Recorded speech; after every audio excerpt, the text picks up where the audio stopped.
భగవంతుణ్ణి సర్వాంతర్యామి అని అంటాం. మరి అంతటా ఉన్నటువంటి దైవాన్ని కేవలం ఆలయంలో మాత్రమే ఎందుకు దర్శించుకుంటాం?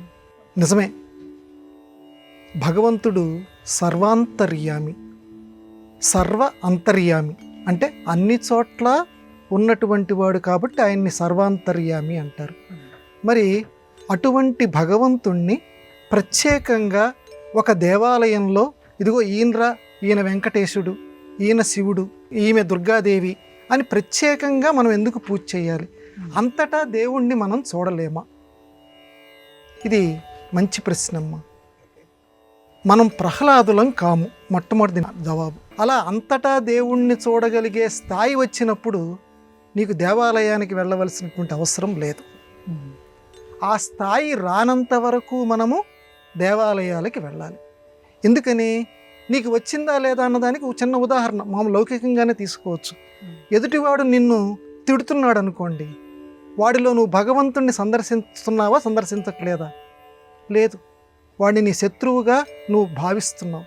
అంటే వాడిలోనూ నాలోనూ భగవంతుడున్నాడే భావన నీకు లేదు, అంతటా భగవంతుడున్నాడనే భావన నీకు లేదు. కాబట్టి ఆ భావన నీలో రానంత వరకు, భగవంతుడు సర్వాంతర్యామి అంతటా ఉన్నాడనే భావన రానంత వరకు దేవాలయాలకి వెళ్ళవలసిందే. ఇది లౌకికపరమైనటువంటి జవాబు. కాబట్టి ప్రహ్లాద స్థాయి వచ్చేంత వరకు వెళ్ళవలసిందే. ఇక రెండవ జవాబు ఆది శంకరాచార్యుల వారు చెప్పారు. శ్రీరామచంద్రుడు మహానుభావుడు, ధర్మానికి ఒక ప్రతిరూపం. అటువంటి శ్రీరాముణ్ణి అయోధ్యాధిపతి ఇతి వ్యవహృత సర్వమండలాధిపతిరోపి అని ఆదిశంకర భగవత్పాదుల వారు రాశారు. అంటే అంతటా నిండి ఉన్నటువంటి వాడు, ఈ సర్వభువనాలకి అధీశుడు, మొత్తానికి ప్రభువు. కానీ ఆయన్ని ఏమని వ్యవహరిస్తారంటే అయోధ్యాధిపతి, అయోధ్యా నగరానికి రాజు అంటారు శ్రీరాముణ్ణి. మరి అంతటా నిండి ఉన్నవాడిని అయోధ్యాపతి అని ఎందుకు అంటున్నాము? కేవలం మన తృప్తి కోసం, మనం పూజ చేసుకోవటానికి వీలుగా, మనం ఆరాధించుకోవటానికి వీలుగా మనకున్నటువంటి మానవ పరిమితుల మేరకు ఆయన అయోధ్యాపతిగానే సర్వం నిండి ఉన్నటువంటి దేవుణ్ణి కొలుస్తున్నాం. అప్పుడు మన మనస్సు ఆయన మీద నిలబడుతాం. అంతటా ఉన్నవాణ్ణి ఎలా కొలవాలో మనం గందరగోళం పడతాం. అందుకనే మన హిందూ ధర్మం అంత గొప్పది. సగుణోపాసన, నిర్గుణోపాసన రెండూ మన మతంలో ఉన్నాయి, రెండూ మన ధర్మంలో ఉన్నాయి. ఆ స్థాయికి వెళ్ళేంత వరకు మాత్రం విగ్రహారాధన చేయండి.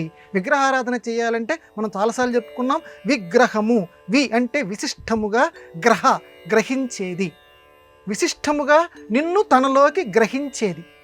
అంటే నీలో ఉండేటువంటి ఏదైతే భావనలు ఉన్నాయో ఆ భావనల్ని తనలోకి గ్రహించి నీకు అనుగ్రహాన్ని ప్రసాదిస్తుంది. కాబట్టి దానిని విగ్రహము అని అన్నారు. కాబట్టి విగ్రహారాధన ఎందుకు చేస్తాము అని అంటే సర్వం నిండి ఉన్నటువంటి వాడే, కానీ అందులో మన మనస్సు చిక్కుకోవాలి, మన మనస్సు పట్టుకోవాలి. అందుకే సర్వాధిపతి అయిన రాముడిని అయోధ్యాపతి అన్నట్లుగానే సర్వంలో నిండి ఉన్నటువంటి దేవుణ్ణి ఒక రాముడనో, ఒక శివుడనో, లేకపోతే ఒక దుర్గమ్మనో ఇలా మనం పిలుచుకుంటూ అమ్మవారిని కొలుస్తూ ఉంటాం. కాబట్టి ప్రహ్లాదుడిలాగా సర్వస్థాయి వచ్చేంత వరకు కూడా విగ్రహారాధన తప్పదు.